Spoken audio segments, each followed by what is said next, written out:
নমস্কার, আপনাদের সকলকে স্বাগত জানিয়ে শুরু করছি আজকের পর্বের জনমত। আমি সুজিত চট্টোপাধ্যায় রয়েছি আপনাদের সঙ্গে।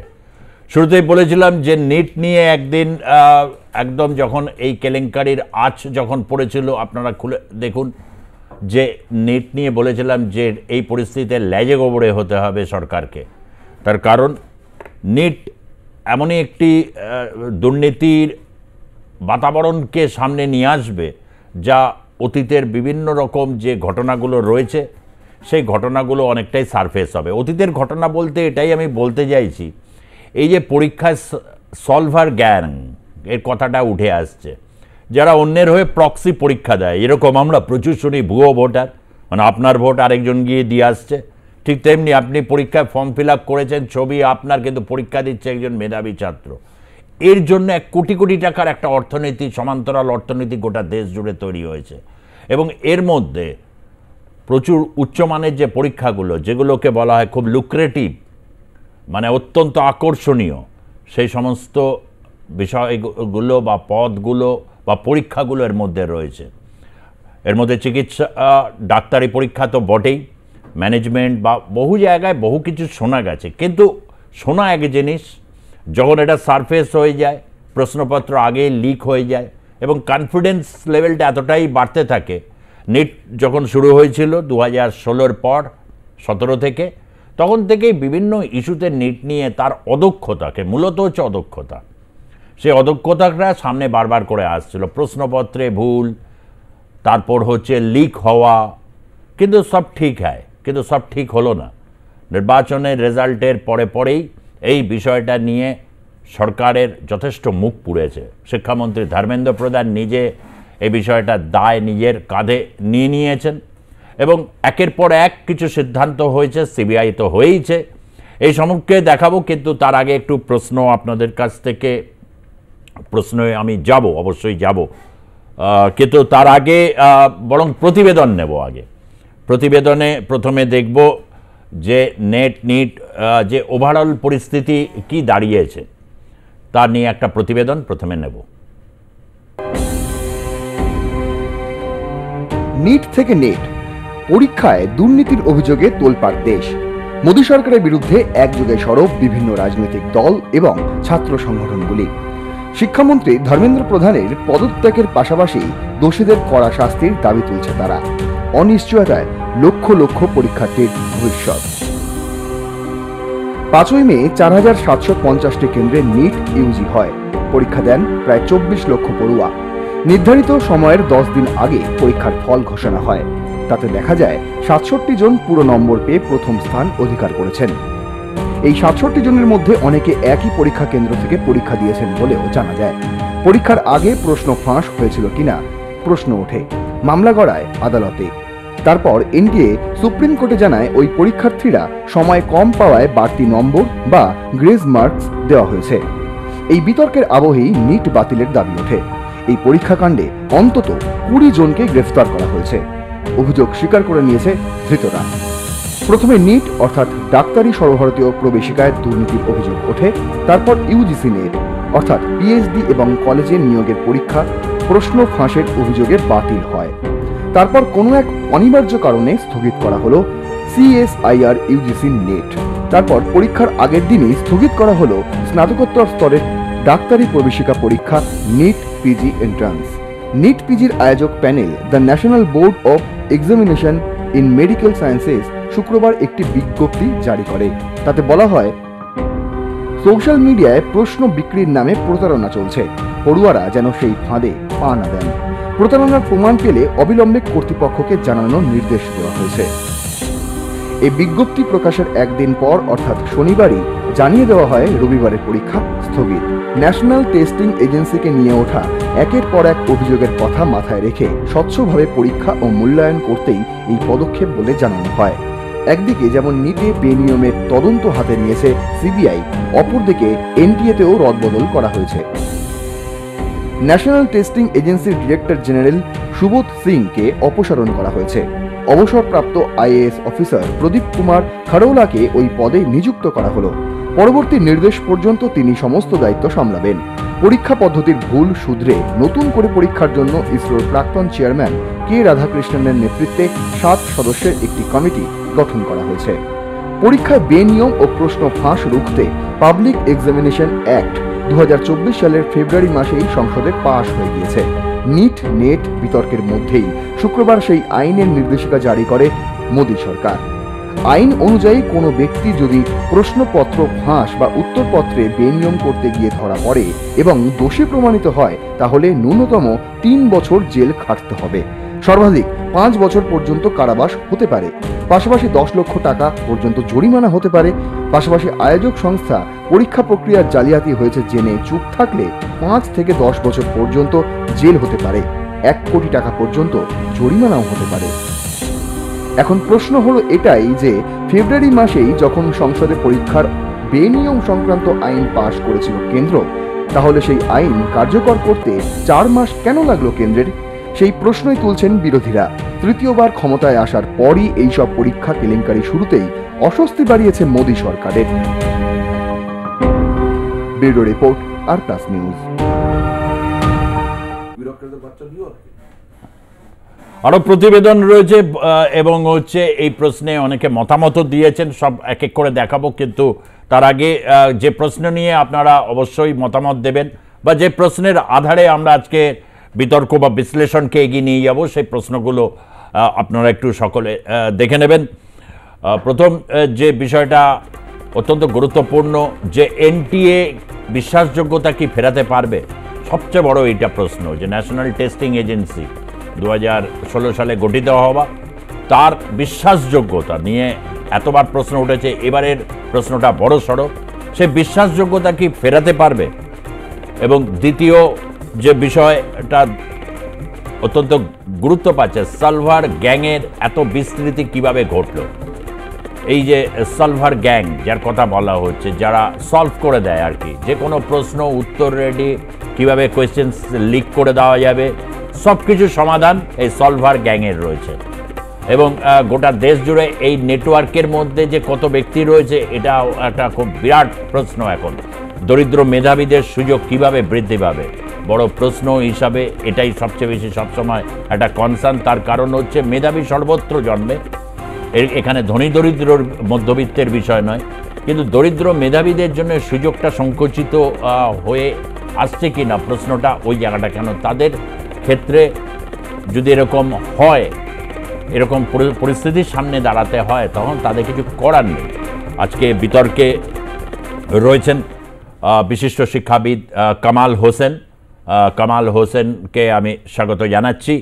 রয়েছেন দেবাশিস চৌধুরী, অধ্যাপক দেবাশিস চৌধুরী, রাজনৈতিক বিশ্লেষক, এবং ডক্টর প্রতীপ চট্টোপাধ্যায়, তিনিও রয়েছেন আমাদের সঙ্গে ভার্চুয়ালি, রাজনৈতিক বিশ্লেষক, অধ্যাপক। আমি প্রথমে একটু দেবাশিস চৌধুরীর কাছে এটাই জানতে চাইবো যে এতগুলো ঘটনা কি হয়েছে 16 সালে তৈরি প্রথম থেকে, এনটিএর যে বিশ্বাসযোগ্যতা, এত বড় একটা দেশ যেখানে এত মানুষ চাকরি পাবেন, ভবিষ্যতে চিকিৎসক হবেন, তার যে মানে নিয়ামক পরীক্ষা নেবে, সেখানে তার নাকের ডগা দিয়ে এই সমস্ত জিনিসগুলো হয়ে গেছে। অথচ এত একটা শক্তিশালী রাষ্ট্রের একটা প্রধান সংস্থা, তার বিশ্বাসযোগ্যতা নিয়ে প্রশ্ন এসেছে। অনেকগুলো প্রতিবেদনে আমরা দেখলাম, অনেকগুলো অপসারণ করা হয়েছে, সিবিআই দেওয়া হয়েছে, কমিটি তৈরি করা হয়েছে, ইসরো চেয়ারম্যান সেখানে রয়েছেন সেই কমিটিতে, কিন্তু তারপরেও বিশ্বাসযোগ্যতা নিয়ে যখন প্রশ্ন আসছে, এই বিষয়ে আপনি কি বলবেন? দেখুন, এই কেলেঙ্কারিটা কোনোভাবে এটাকে জাস্টিফাই করা যায় না। এটা মানে ভারতবর্ষে এরকম ছাত্র যুব সমাজকে নিয়ে আমরা এই রাজ্যে দেখছি কীরকম একটা প্রহসন হচ্ছে। 25,753 অ্যাপয়েন্টমেন্ট লেটার বাতিল হয়ে যাচ্ছে। এবার নিটেরই একটা দেখছি আমরা। তো গোটা ভারতবর্ষের ছাত্র যুব সমাজকে নিয়ে যেন কিছু একটা তোলপাড় হচ্ছে। সামহাও রাদার কোনো কিছু একটা কোথাও গণ্ডগোল নিশ্চয়ই আছে, এটা আমাদের এটা অস্বীকার করা যাবে না। এবার বিষয়টা হচ্ছে যে আমি একটু আপনার আর্গুমেন্টটা, আপনার যে ডিবেটটা যেটা আজকে হবে, আমি একটু প্রিএম্প্ট করছি, কারণ আমি জানি কিছুক্ষণ পরেই প্রাইভেটাইজেশন নিয়ে কথা হবে, সরকারি স্কুলগুলো বন্ধ হয়ে যাচ্ছে, গভর্নমেন্টের ফান্ডিং বন্ধ হয়ে যাচ্ছে, সব জায়গায় নিজিকরণ হচ্ছে, প্রাইভেটাইজেশনের দিকে যাবে বিষয়টা, এই আজকের ডিবেটটা যাবে। আমি একটু উল্লেখ করতে চাই, ভারতবর্ষে দেখুন, যখন এডুকেশনটা তো ফ্রি নয়, এডুকেশন নট ফ্রি, তার একটা কস্ট আছে। এবার এই তার যে কস্ট, তার যে এই খরচা, সেই খরচাটা তুলবে কে? খরচাটা কে তুলবে? সরকার যদি তোলে তাহলে জনগণ তুলছে, ট্যাক্স পেয়ার মানি দিয়ে হচ্ছে। যদি প্রাইভেট ইনস্টিটিউশন তোলে তাহলে প্রাইভেট কেউ তুলছে, যেটা আমাদের আমেরিকান মডেল, যেটা আমরা জানি। আমি ব্যক্তিগতভাবে আজকে নিটের এই ডিবেট হোক, যেই ডিবেটই হোক, আমি ব্যক্তিগতভাবে প্রাইভেটাইজেশনের পক্ষে। কারণ একটা মডেল যেটা সফল আমরা দেখতে পাচ্ছি সেটা হচ্ছে আমেরিকার মডেল। আমাদের এখান থেকে সব ছাত্রছাত্রীরা আমেরিকাতেই যায় পড়াশোনা করতে হায়ার এডুকেশনের জন্য, এবং আমেরিকার মডেলটা কি দর্শাচ্ছে? ফুল প্রাইভেটাইজেশন। আমি এটা ছোট্ট উদাহরণ দিই আপনাদের। আজকে তো ন্যাশনাল টেস্টিং এজেন্সি সরকারের মাধ্যমে করেছে, সরকার আছে, তার মধ্যে কিছু প্রাইভেট এজেন্সি আছে, বিভিন্ন জগা কিছু, মানে নেহরুভিয়ান সোশ্যালিজমই দেখতে পাচ্ছি আমার ব্যক্তিগত মত। মিক্সড ইকোনমি দেখতে পাচ্ছি না। ভারতবর্ষে নিজিকরণ, প্রাইভেটাইজেশন বা ক্যাপিটালিজম পুরোপুরি 16 আনা হতে পেরেছে না। ভারতবর্ষের সোশ্যালিজম, সাম্যবাদ, সাম্য বন্টন সেটা পুরোপুরি হতে পেরেছে। কারা মাঝখানে হার্ডেল আছে? আমার ব্যক্তিগত মত ব্যুরোক্রেসি, আইএস আইপিএসরা আছে, কিছু দুর্নীতিগ্রস্ত নেতা মন্ত্রীরা আছে। কিন্তু আমি এটা সোজা একটা ছোট্ট জিনিস বলে আমি অন্যদের সময় নেব না। আমেরিকান মডেলে আমরা জানি জিআরই পরীক্ষা হয়, গ্র্যাজুয়েট রেকর্ড এক্সামিনেশন, জিআরই পরীক্ষা। জিআরই পরীক্ষাতে গোটা বিশ্বের ছাত্রছাত্রীরা তার মধ্যে অংশগ্রহণ করে। ওটা প্রাথমিক পরীক্ষা বা এসএটি, যেটাকে স্কুল অ্যাপটিটিউড টেস্ট, তারপরে জিআরই।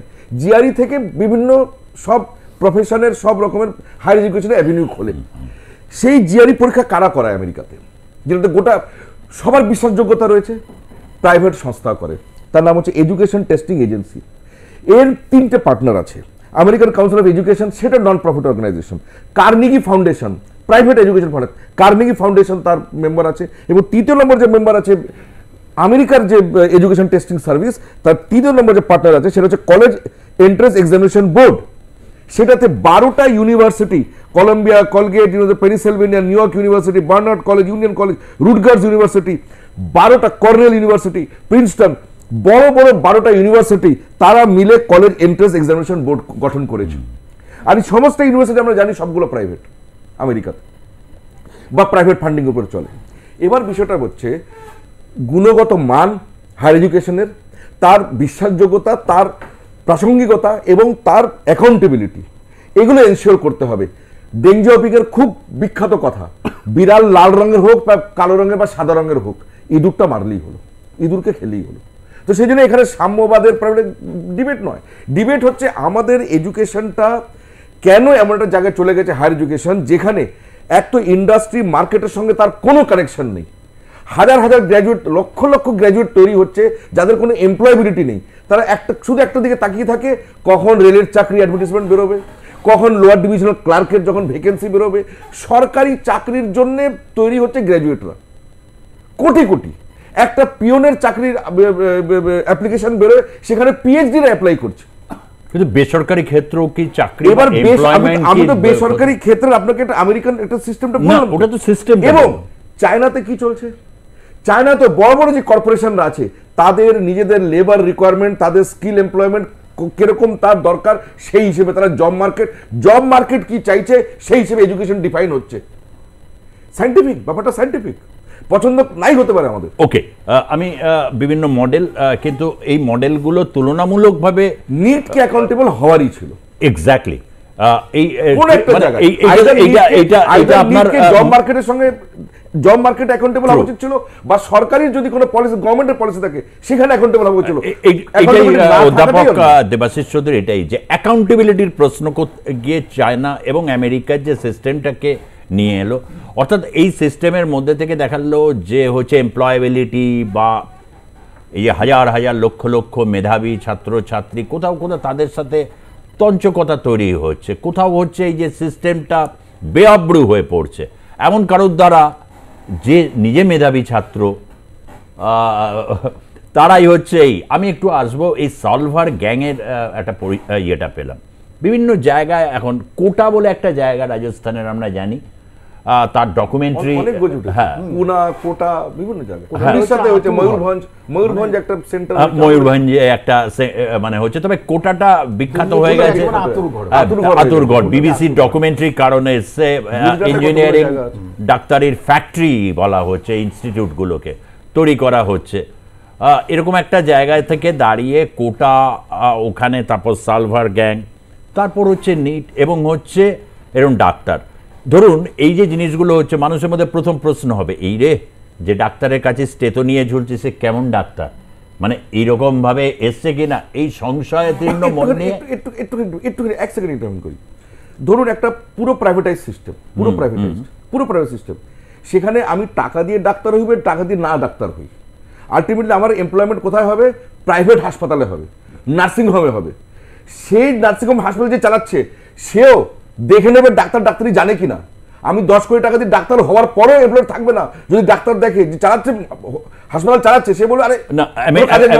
আমেরিকার ক্ষেত্রে একটা ব্যাপার আছে, ওখানে patient rights is very very high লেভেলে। ইন্স্যুরেন্স ইন্ডাস্ট্রি বিরাট বড় ইন্স্যুরেন্স এবং হচ্ছে পেশেন্ট যে রাইট আর কি, মানে একটা কিছু ঘটনা হবে সঙ্গে সঙ্গে সে আদালতে চলে যাবে।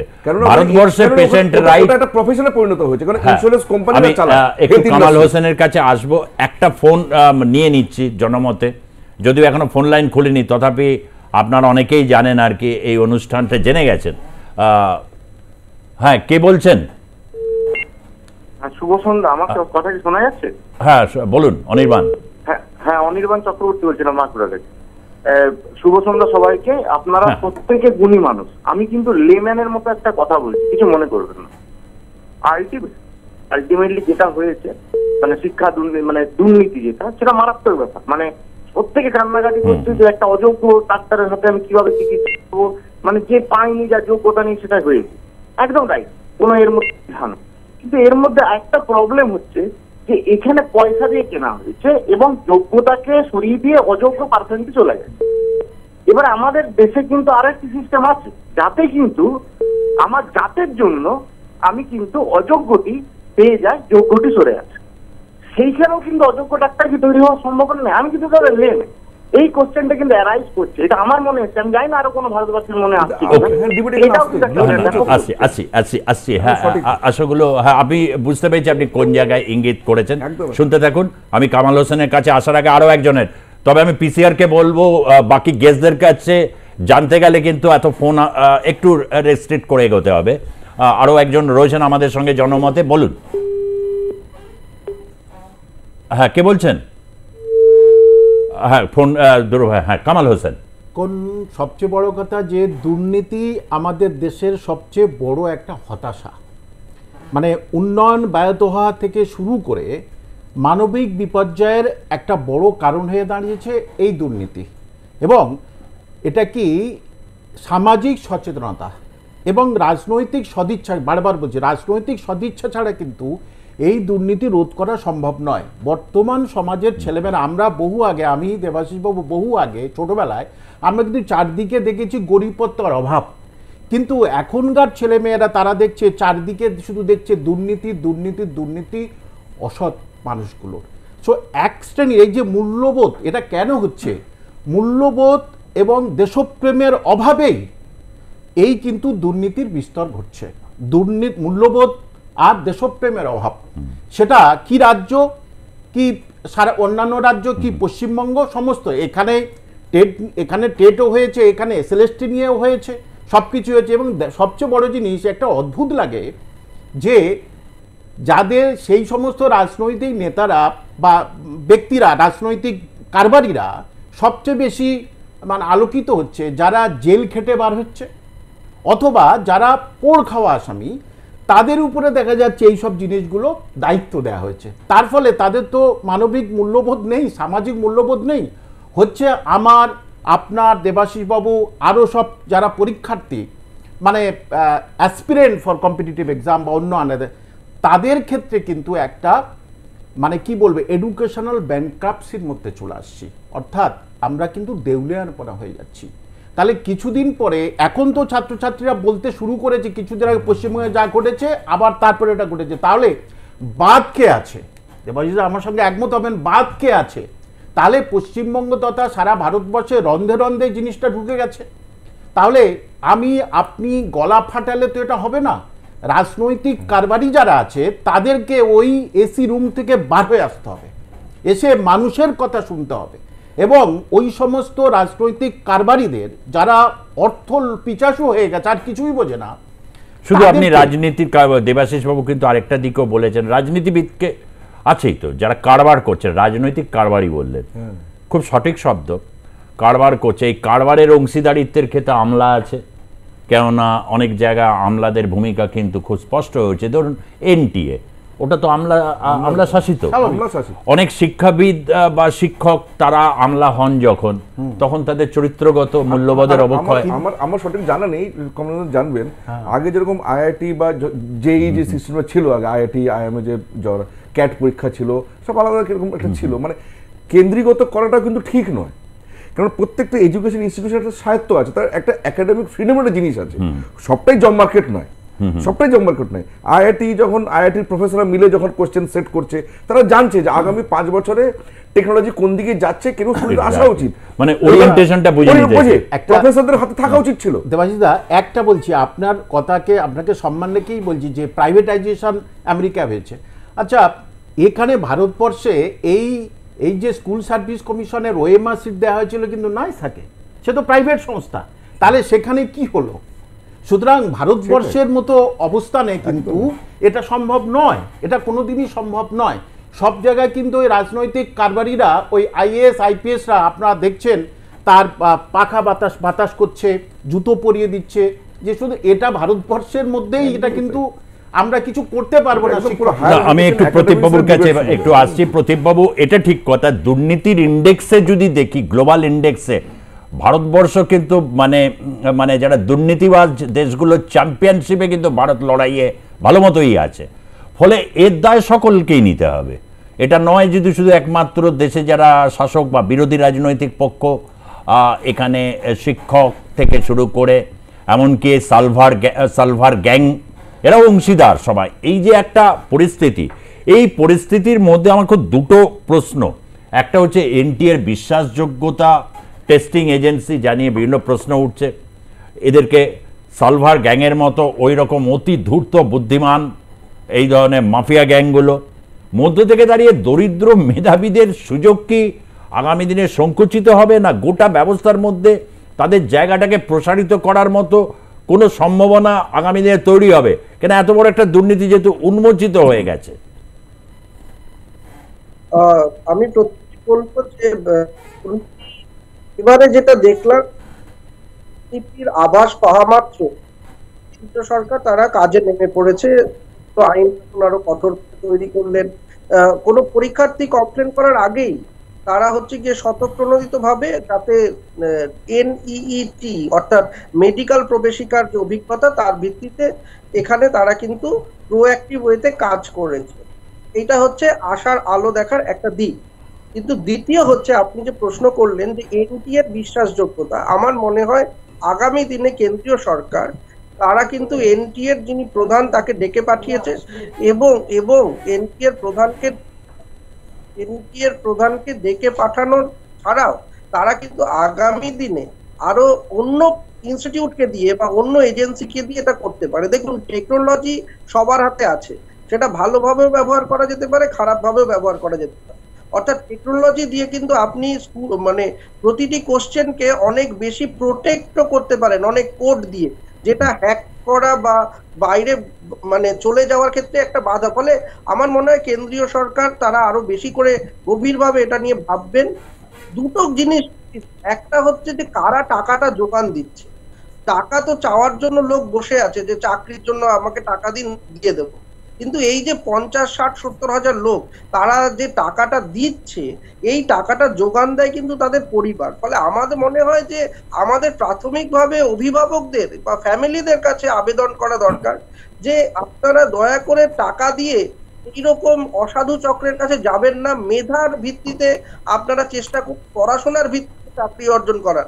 যতক্ষণ এই টাকার ফ্লোটা বন্ধ না হবে ততক্ষণ এই কিন্তু কারবারে, দেখুন রাজনৈতিক দল আসবে যাবে, তারা সরকার করবে, অন্য একজন আগামী দিনে সরকার করবে, কিন্তু এই যে ক্রাইম যে গোষ্ঠী যারা করছে সমাজে, তারা তো এই টাকাগুলো পাচ্ছে বলেই করছে। এই টাকার ফ্লোটা আগে বন্ধ করতে হবে। এই টাকার ফ্লো বন্ধ করলেই আপনার দ্বিতীয় প্রশ্নের যে উত্তর, অর্থাৎ গরিব মেধাবী মানুষ বা সমস্ত মেধাবী মানুষরা তারা একটা সমান জায়গায় এসে পরীক্ষাটা দিতে পারে। ফলে আমার মনে হয় একদিকে কেন্দ্রীয় জায়গা থেকে একটা আইনের ব্যবস্থা, শাস্তি বিধানের ব্যবস্থা, আর একটা সামাজিক স্তর থেকে আমরা সাধারণ মানুষ, দেখুন আপনি টাকা দিয়ে চাকরি পেতে পারেন, কিন্তু সেটা আজকের দিনে এটা তো দেখা যাচ্ছে পশ্চিমবঙ্গ বা কেন্দ্রীয় স্তরে যে কোনো না কোনো সময় সেটা ধরা পড়ছে, এবং ধরা পড়লে কিন্তু পুরো টাকা সমেত আপনার চাকরিটা চলে যাবে। আইনে কিন্তু এটা পরিষ্কার রয়েছে। ফলে এই জায়গাটায় আপনারা এই ফাঁদে আর আগামী প্রজন্ম যেন পা না দেয়, এইটা কিন্তু আমাদের খুব গুরুত্বপূর্ণ।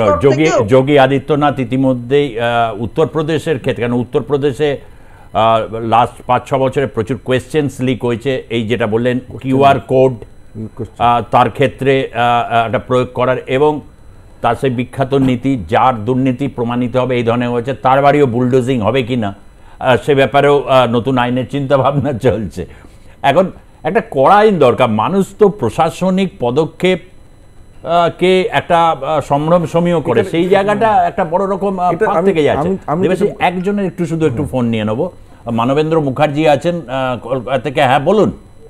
শুভ সন্ধ্যা সুজিত দা। হ্যাঁ দেখুন, রাজ্য রাজনীতি থেকে সর্বভারতীয় রাজনীতিতে যেভাবে দুর্নীতি ছড়িয়ে পড়েছে, আজ রাজনীতি এবং দুর্নীতি না সমার্থক শব্দ হয়ে গেছে। আজকে নিট পোস্ট গ্রাজুয়েটের ক্ষেত্রে যে যারা আগামী দিনে হবু ডাক্তার হওয়ার কথা ছিল, তাদের ভবিষ্যৎ নিয়ে এইভাবে ছিনিমিনি খেলা, এর দায়িত্ব কে, রাষ্ট্র কি নেবে? এই যে আইন দিয়ে কি হবে দেখবেন, আবার আরেক রকম মানে বিভিন্ন ক্ষেত্রে বিভিন্ন রকম আইনের প্রয়োগ করা হয়। বেশ ঠিক, মানে এটা তো ঘটনা, আইন তো লাগবে এবং হচ্ছে দুর্নীতির বিরুদ্ধে ধারাবাহিক যেটা কামাল হোসেন আপনার একটা পয়েন্ট হয়ে যাবে আপনারও, মানে যে ডিবেটটা যা বুঝতে পারছি এখন আমরা পুরো এডুকেশন সিস্টেম নিয়ে তাহলে কথা বলতে হয়। সেটা বলতে গিয়ে এখন যেটা দাঁড়াচ্ছে, যেটা কামালদা বললেন যে কোটা, তারপরে ময়ূরভঞ্জ, পুনা, কিছু কিছু জায়গা মানে একদম পুরো দুর্নীতির মানে একদম আতুর ঘর হয়ে গেছে। তো যদি আমি একটা টার্ম ব্যবহার করি এডুকেশন মাফিয়া, ভুল হবে না। কেননা ইতিমধ্যে দেখবেন যদি ভালো করে তদন্ত হয় দেখবেন এই যে পেপার লিক হচ্ছে, এই যে নিট কেলেঙ্কারি ইত্যাদি, অনেক বড় নেতা মন্ত্রীরা জড়িয়ে আছে। কেন? তাদের প্রাইভেট কলেজগুলো আছে, তাদের কোচিং সেন্টার চলছে। এবার তারা নেতা নিজেই কোশ্চেন সেট করছে বা প্রভাবিত করছে, এডুকেশন মিনিস্ট্রিকে, এডুকেশন দপ্তরকে প্রভাবিত করছে, সেই এবার কোচিং সেন্টারগুলো চালাচ্ছে। তো এমন একটা মাফিয়া সিস্টেম দাঁড়িয়েছে, এডুকেশন মাফিয়া বলতেই হয়। এডুকেশন মাফিয়া যদি বলি তাহলে মাফিয়ার মানে মানে সর্ববিদিত যে ডেফিনেশন আছে ইন পলিটিক্যাল সায়েন্স বা ইন পাবলিক অ্যাডমিনিস্ট্রেশন, মাফিয়ার ডেফিনেশন হচ্ছে ইমপ্রপার মার্কেট কন্ডিশনস, মানে রুল অফ ল ঠিক করে চলছে না, রুল অফ ল নেই, মার্কেট কন্ডিশন খারাপ, মানে আইদার মনোপলি আছে নেই, আইদার তার মানে ওখানে মনোপলি আছে বা মনোপলি আছে, মার্কেট ইমপ্রপার, পলিটিক্যাল ব্রোকাররা রয়েছে সেখানে। যেহেতু market conditions improper, rule of law নেই, পলিটিক্যাল ব্রোকাররা রয়েছে, পলিটিক্যাল ব্রোকারদের সঙ্গে রয়েছে কারাপ্ট অ্যাডমিনিস্ট্রেশন। এই তিনটে জিনিস এক জায়গায় হলে একটা মাফিয়া তৈরি হয়। সে লিকারের মাফিয়াই হোক, সে ড্রাগসেরই হোক, এই ক্ষেত্রে এডুকেশনের মাফিয়া। তার মানে আমাদের এখানে এডুকেশন সেক্টরটাকে একটা যে নার্চারিং হবে, তার যে ইন্ডাস্ট্রির সঙ্গে একটা লিঙ্ক হবে, তার যে সামাজিক পরিস্থিতি, আমাদের গরিব মানুষের, মধ্যবিত্তদের, গরিবদের, ছাত্র যুব সমাজের যে একটা অ্যাসপিরেশনসের সঙ্গে তাদের যোগাযোগ থাকবে, মার্কেটের সঙ্গে থাকবে, জবসের সঙ্গে থাকবে, দেশের R&D, রিসার্চ ডেভেলপমেন্ট, দেশের উন্নয়নের সঙ্গে যোগাযোগ থাকবে। এডুকেশন এত একটা ইম্পর্টেন্ট জিনিস, দেশকে উন্নয়নের ক্ষেত্রে কাজ করবে, ছাত্র যুব সমাজকে চাকরি দেওয়ার কাজ করবে, ভারতবর্ষের ভবিষ্যৎ গড়বে এবং গভর্নমেন্ট পলিসিগুলোকে ইমপ্লিমেন্ট করবে। সব কিছু এডুকেশন দরকার। সেই জায়গাটা ইমপ্রপার হয়ে রয়েছে। আমি আবার বলছি, আমার মতে bureaucracy is to be blamed. Bureaucracy দিয়ে সরকার, যদি আমার একটা বন্ধু বলেছিল যে নেতা মন্ত্রীর কাজ কিন্তু জনতার উপরে শাসন করা নয়, নেতা মন্ত্রীর কাজ হচ্ছে প্রশাসনের উপরে শাসন করা, নিজের প্রশাসনকে শাসিত করা, মানুষের শাসন করা নয়। অনেক ক্ষেত্রেই আমরা তো প্রশাসনিক ক্ষেত্রে অনেক সময় দেখি যে অনেক রাজনৈতিক নেতা মন্ত্রী এত বেশি আমলা নির্ভর হয়ে পড়েন, আমলাদের চোখ দিয়ে তারা দেখেন, তাদের মানে কান দিয়ে দেখেন। এগুলোও কিন্তু একটা বড় প্রশ্ন। পুরো যেভাবে ডিকোড করলে দেবাশিস, অত্যন্ত গুরুত্বপূর্ণ যে মাফিয়াদের ক্ষেত্রে একটা চলে। আমার এইটাই মানে গ্যাং আর কি। আমার তো মনে হয় একটা বলিউডের মুন্না ভাই এমবিবিএস, মানে একটা এডুকেশন বলিউড রিফ্লেক্ট করে তো হ্যাঁ সেরকমই। তুমি ইউরোপের কথা বললে, ইউরোপিয়ান ইউনিয়ন যেখানে চিকিৎসা ব্যবস্থা এখন গোটা বিশ্বের মডেল, সেখানে বায়োলজিক্যাল সায়েন্সের যারা ভালো ছাত্র, যাদের অ্যাপটিটিউড আছে ছোট থেকেই, যারা বায়োলজিক্যাল সায়েন্স অ্যানাটমি ভালো বোঝে বা তারাই মেডিকেলে যায়। এখানে আমি অনেককে জানি যখন জয়েন্ট এন্ট্রান্স ছিল, ছেলে রক্ত দেখলে ভয় পায়, মানে রক্ত পড়লে তার হাত পা সেরিয়ে আসে, বাবা বলছে না তোকে ডাক্তারই হতে হবে। তারপর বিপর্যয় এসছে, সুইসাইড কেস কোটাতে ভর্তি। মানে যেটা বললেন যে যারা অর্থ যোগান দিয়ে এটা করছেন, সেই বাবা মায়েদের ওটা ভাবা উচিত যে সেই ছেলে আপনি অর্থ দিয়ে রাখেন, সে আদৌ ডাক্তার বা ইঞ্জিনিয়ার হওয়ার জন্য মানসিকভাবে প্রস্তুত কিনা। এরকম একটা জায়গা থেকে একটু জানতে ইচ্ছা করে। আপনি তো এই এডুকেশন সিস্টেম বা ব্যবস্থা, আপনি নিজে একটা বড় কোচিং সেন্টার, মানে সেখানে বহু ধরনের দরিদ্র মেধাবী অনেক ধরনের ছাত্রছাত্রীকে আপনি দেখেছেন। এটা তো একটা ইনস্টিটিউশনালাইজ রূপ। কোটাতে রাখলে দেখা যায়, পুনাতে রয়েছে, যদিও পুনাতে বরাবরই পুনা মানে সাবিত্রীবাই ফুলের জায়গা, মহাত্মা ফুলের জায়গা, চিরকালই ওখানে একটা এডুকেশন বা একটা শিক্ষা সংস্কৃতির প্রসার রয়েছিল। কিন্তু কোটা, ময়ূরভঞ্জ সেভাবে শুনিনি। বেশ নিরাপদ জায়গা, ম্যাপে আসবে না, আস্তে আস্তে অনেক মানে কয়েক হাজার মানে ডলারের কারবার হয়ে যাবে।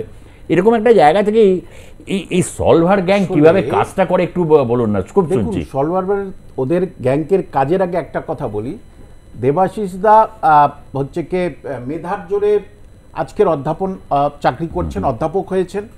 আমি মেধা নেই, আমি পরিশ্রমের জোরে চাকরি পেয়েছি, মানে স্কুলের চাকরি। এখন বর্তমানের ছেলে মেয়েদের যারা আছে প্রজন্মের, তাদের কাছে তারা বলছে, তাদের কাছে এটা বলা উচিত সবার যে মেধা এবং পরিশ্রম কিন্তু হেরে যাচ্ছে অর্থের কাছে। এবং সেখানে এইটা আমাদের সবচেয়ে বড় প্রশ্ন, তাহলে এখানে তাদের প্রোটেকশন কে দেবে? এবং এদের সবার মাথার উপরে তো রাজনৈতিক ওই কারবারিরা আছে, রাজনৈতিক ব্যবসায়ীরা আছে। তাহলে ব্যবসা বলছি কেন, তাদের উচিত দেবাশিসদা বলে মানুষের সেবা করা, খুব স্বাভাবিক, মানুষের ভোটে জিতেছে, আবার তাদের কাছ থেকে পয়সা হরণ করছে। এবং তাহলে সারা পশ্চিমবঙ্গ তথা ভারতবর্ষে কি এই ট্রেন্ড চলে যাবে? এখন যে পরীক্ষা দেবে, যে ডাক্তারের কাছে যাবে, সে ভাববে যে ডাক্তার মশাই, ডাক্তার ভালো তো, বা শিক্ষকদের কথাই ছেড়ে দিচ্ছে। আপনি অবাক হয়ে যাবেন, এটা হয়তো অনেকে জানেন না, আমি দেবাশিসদাকে সবাইকেও বলছি, যারা শুনছেন আপনারা এখানে, যারা এই যে পশ্চিমবঙ্গের যারা যোগ্য, যারা আমার 2006 জন স্টুডেন্ট আছে এই 16 সালে, তারা বলছে তারা বাইরে যাচ্ছে, স্যার আপনি শুনলাম আপনার চাকরিটা এইরকম, ঠিক আছে তো? এবং অবাক হয়ে যাবেন, একটা কাজের মাঝে, তাকে সম্মান রেখে বলছি, তিনি সম্মানীয়, তিনি একটা আমার ছাত্রী কাম দিদিমণির বাড়িতে চাকরি করেন, মানে কাজকাম করেন। তিনি ওইটা শোনার পরে বলছেন, দিদি আমার এবারে 6 মাসের অ্যাডভান্স দিতে হবে। কেন না, শুনছি আপনাদের আর চাকরি থাকবে না। এবং মুদিখানার দোকানে যাচ্ছে একটা এমএসসি ম্যাথমেটিক্সের ছেলে, তাকে বলছে যে স্যার মাস কাবারি আর হবে না, প্রত্যেক দিনের পয়সা প্রত্যেক দিন দিয়ে যাবেন। মানে তাহলে অযোগ্যরা হোক বা এই যে মেধাহীন উমুকুম, বিহারে এই মুহূর্তে খবর পাচ্ছি, বিহারে সিবিআই আধিকারিকরা নওদায় সেখানে গেছে, তাদের ঘিরে ধরে বিক্ষোভ এবং মারধর শুরু হয়ে গেছে। তার কারণ হচ্ছে এই গ্যাংগুলো মানে টানাটানি শুরু হয়েছে অনেকের ক্ষেত্রে ওটা। এবং এই যে বিশ্বাসযোগ্যতা, বারবারই আমি জানি না বিশ্বাসযোগ্যতা কিভাবে এই ক্ষেত্রে অর্জন করা যাবে। কেন মানুষের একজন চিকিৎসক প্রাণপণ চিকিৎসা, তার অধিগত জ্ঞান দিয়ে তিনি সুস্থ করে তোলার পরও থ্যাঙ্কলেস জব মনে করবেন যে সেইভাবে এটা তো তার মানে কাজ। আর যদি না হয় সঙ্গে সঙ্গে কিছু হলেই নিশ্চয়ই হচ্ছে ওইভাবে আর কি। এটাই হচ্ছে বিশ্বাসযোগ্যতার ক্ষেত্রে বড় একটা প্রশ্ন। সচেতনতার বিরাট অভাব। প্রথমে সামাজিক সচেতনতা ফিরিয়ে আনতে হবে। যে বাবা জানছে যে আমার ছেলে কিন্তু অসৎ ডাক্তার হবে, অসৎ শিক্ষক হবে, বাবা তো জানছেন, মা তো জানছেন, তাহলে তার বাড়ির ভিতরে তো একটা কোটা তৈরি হয়ে যাচ্ছে, মানে কোটার ইনস্টিটিউট তৈরি হয়ে যাচ্ছে যে বাবা অসৎ, মা অসৎ, ভাই অসৎ, সবাই অসৎ। তাহলে তাদের প্রথম সামাজিক সচেতনতাবোধ নিয়ে আসা উচিত। না হলে ও রাজনৈতিক কারবারিরা কিছু করবে না। যখনই বলছে এই নাও টাকা, এইটা টাকা দাও, কোশ্চেন নাও, আমি নেবো না, আমার বাবা তো বলতে পারে আমি নেবো না, তাহলে সামাজিক সচেতনতা সেই মূল্যবোধটা কোথায় গেল? ঠিক। খায়রুল বাসার রয়েছেন আমাদের সঙ্গে, দূরভাষায়। হ্যাঁ, মুর্শিদাবাদ থেকে বলুন। হ্যাঁ, আজকের যে বিষয়টা নিয়ে আলোচনা করছেন, তো একটা লাইন খুব মনে পড়ছে। বীর আলেকজান্ডার যখন ভারতবর্ষ আসেন তখন বলেছিলেন সত্যি বিচিত্র ভারতবর্ষ। সেই কথাটা কিন্তু আজ নয়, বহু বছর আগেকার। তো আজকে যারা ছেলে মেয়েরা এই সব নিট বলুন বা যে কোনো পরীক্ষা বলুন, প্রতিটা পরীক্ষায় স্কুলে পর্যন্ত লিক হয়ে যাচ্ছে। এর জন্য দায়িত্ব সরকার বটেই, এবং সরকারের যারা পারিষদ আছে তারা সব থেকে বেশি দায়ী। এবং এদেরকে দৃষ্টান্তমূলক শাস্তি, শুধু আইন করে কিছু হয় না। আইন তো ভারতবর্ষে বহু আইন আছে, সেই আইনে আমরা কি পাচ্ছি? কিছুই পাচ্ছি না।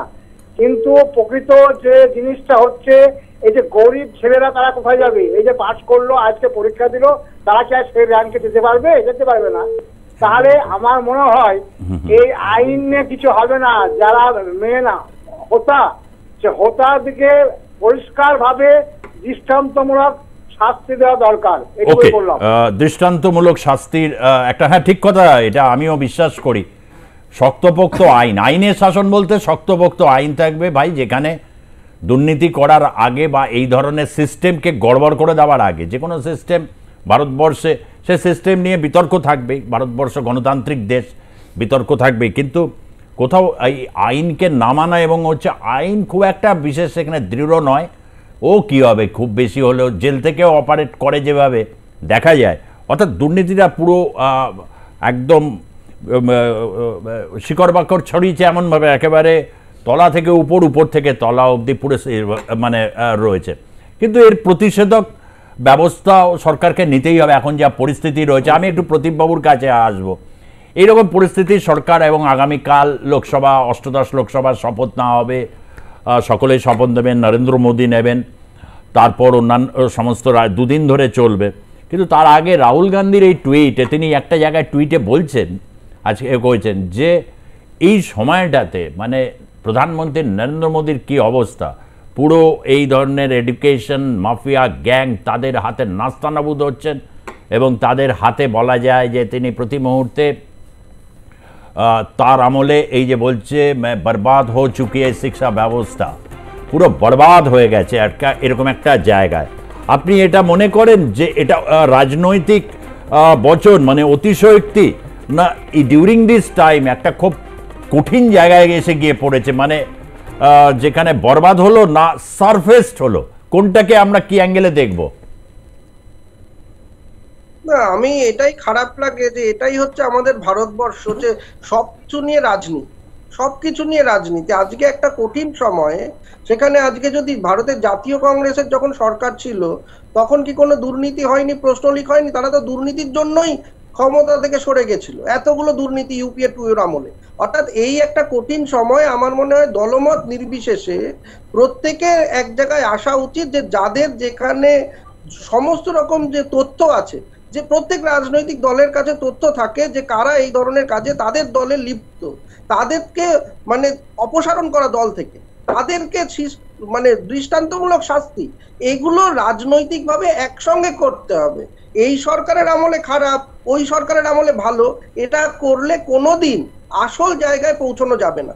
আসল জায়গাটা হচ্ছে যে প্রত্যেকটি রাজনৈতিক দলে যারা যারা এই ধরনের কাজে লিপ্ত, সেই খবর প্রত্যেকটি রাজনৈতিক দলের উচ্চতর নেতৃত্বের কাছে থাকে। কিন্তু আমি আপনার সাথে এগ্রি করছি প্রদীপ বাবু, আগের সময়েও এগুলো হয়েছে। আমরা স্ট্যাম্প কেলেঙ্কারি, সেই তেলেগি থেকে শুরু করে এই মানে সলভার গ্যাং, বিহার ইউপি বা রেলের পরীক্ষায় কি হয়, এগুলো আমরা তো জানি।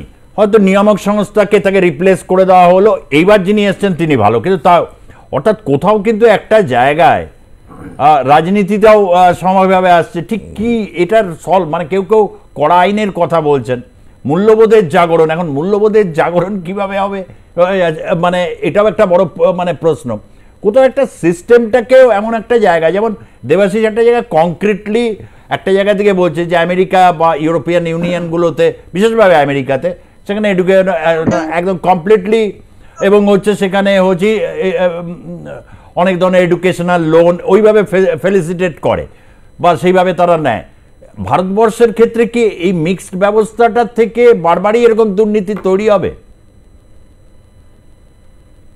ভারতবর্ষের পুরো সামাজিক অর্থনৈতিক কাঠামোটাই বিভিন্ন দেশের থেকে আলাদা, ফলে আমেরিকান মডেল বা চাইনিজ মডেলের থেকে এখানে আমাকে বুঝতে হবে যে এখানে রন্ধ্রে রন্ধ্রে রাজনীতি পৌঁছে গেছে, ফলে সবকিছুতে রাজনৈতিক মুনাফাটাই হচ্ছে আমরা লক্ষ্য করছি। এই যে মাফিয়া যারা যে গ্যাং এর কথা বলছেন তাদের পেছনেও তো রাজনৈতিক মাথা রয়েছে, না হলে তাদের প্রোটেকশন দেয় না। ফলে জায়গাটাই আমি আসছি যে প্রত্যেকটা রাজনৈতিক দল যারা আজকে আমাদের সমাজকে বিভিন্ন জায়গায় নেতৃত্ব দিচ্ছেন তাদেরকে দলমত নির্বিশেষে এগিয়ে আসতে হবে। যে তারা যদি প্রত্যেককে, আপনি আজকে এইটা এখন রাজনৈতিক আলোচনা হয়ে যাচ্ছে যে কেন্দ্রীয় সরকার খুব কঠোর অবস্থান নিচ্ছে, পশ্চিমবঙ্গ সরকার অবস্থান নেয়নি, এই ধরনের আলোচনাটা আমার মনে হয় কোনো দিকে নিয়ে যাবে না। যেটা গুরুত্বপূর্ণ সেটা হচ্ছে খুবই না বয়ানের ক্ষেত্রে ওরা ধর্মেন্দ্র প্রধান প্রথমেই তার দায়িত্ব শিক্ষামন্ত্রী হিসাবে তিনি নিয়েছেন, এবং আমি একটা ফেসবুকে কমেন্ট করেছেন উৎপল ঘোষ যে কমেন্ট করেছেন সেই কমেন্টটা একটু আমরা দেখে নিই। আমি একটু দ্রুত আসবো তার কারণ হচ্ছে সময়ের একটা সীমাবদ্ধতাও সর্বক্ষেত্রে থাকে, আমরা মধ্যে রয়েছে। এনটিএ বছরের পর বছর দুর্নীতি করছে, বছর পর বছর বলতে 2016 সালে তৈরি হওয়ার পর 17 থেকে তারা বিভিন্ন পরীক্ষা নিয়ে আসছে, প্রায় 7 বছর হলো, বছরের পর বছর দুর্নীতি করছে। কেন্দ্রীয় শিক্ষামন্ত্রী কিছু জানেন না, এটা বিশ্বাস করা যায় না। দেবাশিস বাবু। না দেখুন, এখন কোনো কিছুই দেখুন, একটা আমার ব্যক্তিগত মনে আমি বলি, আমি প্রথম ইঙ্গিত করেছিলাম একটু প্রথম ওপেনিং স্টেটমেন্টে, সেটা হচ্ছে ওভার সেন্ট্রালাইজেশন। গত 10 এটা পরম পূজনীয় মোহন ভাগবতজিও একটা ইঙ্গিত করেছেন ওনার বার্তাতে, সংঘের পক্ষ থেকে বার্তা গেছে যে ওভার সেন্ট্রালাইজেশন, সব কিছুকে কেন্দ্রীগত করা। ঠিক আছে, ন্যাশনাল টেস্টিং এজেন্সি হবে, কেন হবে না, একটা এজেন্সি হবে, সব কিছু হবে।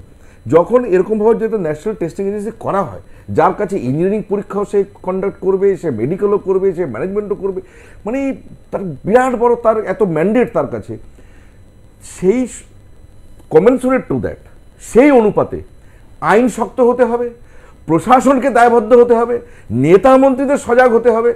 যদি এরকম কেন্দ্রীয়করণ করা হয় ক্ষমতাগুলোর, তাহলে সেই পরিমাণ তো তার সেফগার্ডও তৈরি করতে হবে। আমার কাছে সেফগার্ড কিছু নেই, আমি এনটিএ তৈরি করলাম, তারপরে সেই প্রাইভেট এজেন্সিগুলোকে দিয়ে দিলাম, ঠিক আছে তুমি কোশ্চেন ছাপো, তুমি অনলাইনগুলো করো, তুমি করো, তাহলে এনটিএ তাহলে কি হলো? তাহলে তো আমি জানি না কেন্দ্র রাজ্য যে কোন সরকার ভগবান জানে, যদি এরকম কেন্দ্রগত করে সব জিনিসকে, যদি এক জায়গায় কেন্দ্রে নিয়ে আসে, তাহলে তো মাফিয়ার মতন কাজ করা। সব পাওয়ার কেন? একটা ডেমোক্রেসিতে আজকে অবভিয়াসলি আজকে আইআইটি মাদ্রাস, আইআইটি চেন্নাই, সে নিশ্চয়ই তার একটা স্পেশালিস্ট অন্য রকমের আছে, সে এআই নিয়ে কাজ করছে, রোবোটিক্স নিয়ে করছে, তো সে নিশ্চয়ই চাইবে যে আমি আমার এআই রোবোটিক্সের ছাত্র ওই ছাত্র নিয়ে আসি।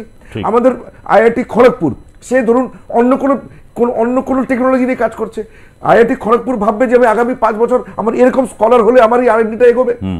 কিন্তু যদি এনটিএ হয়, তাহলে সব ভয়েসকে তো জায়গা দিতে হবে, গণতন্ত্র মানে তো তাই। আর একাডেমিক্সে, এডুকেশনে তো আরও বেশি তার ডাইভার্সিটি হওয়া উচিত। আমেরিকান সিস্টেম প্রাইভেটাইজ না সোশ্যালিস্ট ছেড়ে দিই, আপনি দেখুন এডুকেশনাল টেস্টিং সার্ভিস যেটা আছে, সেখানে 12টা ইউনিভার্সিটি তার মধ্যে অংশীদার, বেশ অংশীদার, কার্নেগি ফাউন্ডেশন অংশীদার। এখানে কোন এডুকেশন, আমি জানি না, আমি একজন আন্দামান থেকে ফোন করেছেন, এতে কোন ইনস্টিটিউশনরা এখানে ইনভলভড আছে আমি জানি না। আন্দামান থেকে কৃষ্ণ মজুমদার, হ্যাঁ বলুন দ্রুত। হ্যাঁ বলছি কি, গান্ধীজি একটা কথা বলেছিল যে সংবিধান মানে বলছিল ছোট জাতিদের জন্য তো বেশি লেখা হয়ে গেল। গান্ধীজি বলেছিল সংবিধান তো তোরা চালাবি, লেখা থাকবে না, তোরা চালাবি, সংবিধান তোদের মতো চালাবি। সেইটাই চলছে সংবিধান। সংবিধান ভ্রষ্টাচার হয়ে গেছে, সংবিধান চালাচ্ছে ভুল, সংবিধানে যেটা লেখা আছে সেটা চলে না, সংবিধান যেটা লেখা সেটা চলে না।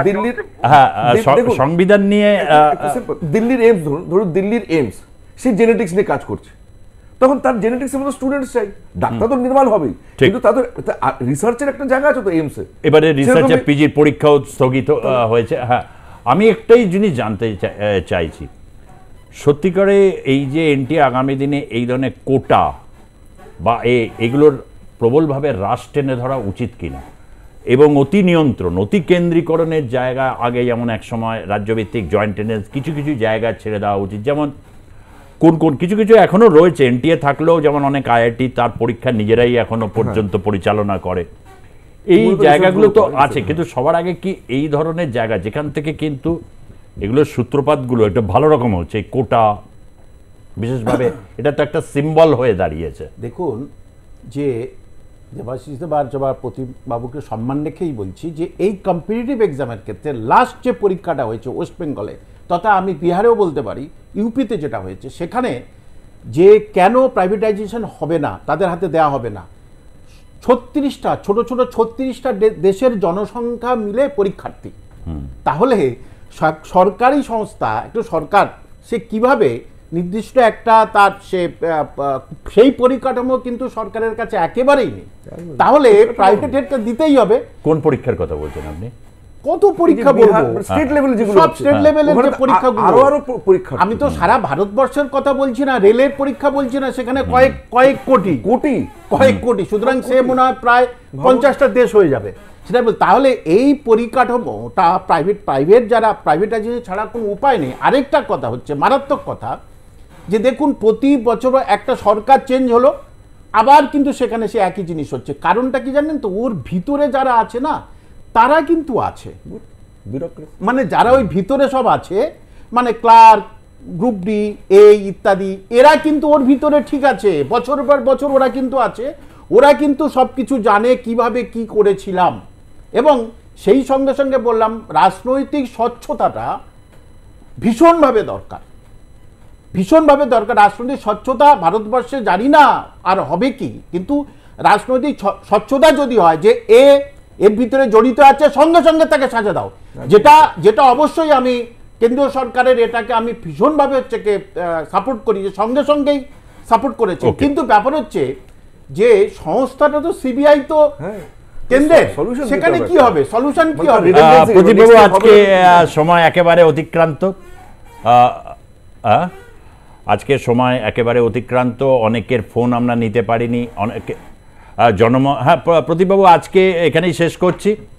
আর জনমতে একটি পিসিআরকে বলবো, আমি শেষ করে দিচ্ছি। ধন্যবাদ জানাচ্ছি কামাল হোসেন আপনাকে, দেবাশিস চৌধুরী অধ্যাপক আপনাকে, এবং প্রদীপবাবু আপনাকেও ধন্যবাদ জানিয়ে একটা বক্তব্য অনেকেই রেখেছেন, যেটাকে আমরা বলি ভক্স পপুলি, এটা দিয়েই শেষ করছি আজকের জনমত।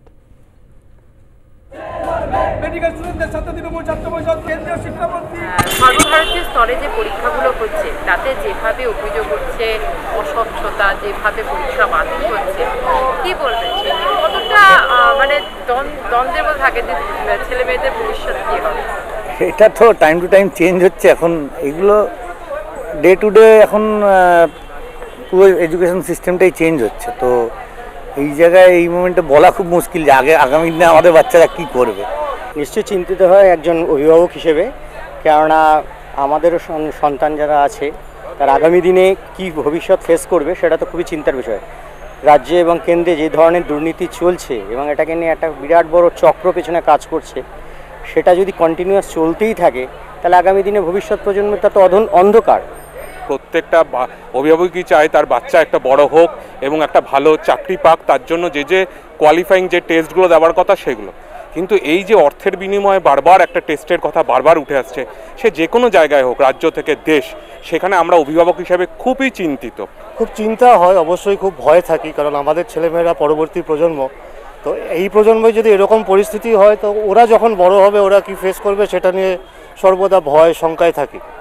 পরবর্তীকালে আমাদের এই বাচ্চাদের কি অবস্থা হবে সেটা নিয়ে আমাদের ভীষণ চিন্তা, তার কারণ এখনই এই পরিস্থিতি, পরবর্তীকালে যে এটা মারাত্মক আকার ধারণ করবে না তার কোনো মানে নেই। তো মনোবলটা তো ভেঙেই ফেলছে, তারা যে উৎসাহটা নিয়ে যে পড়াশোনা করছে সেটা তো ভেঙেই যাচ্ছে। এটার একটা ইমিডিয়েটলি একটা প্রতিরোধ করা উচিত।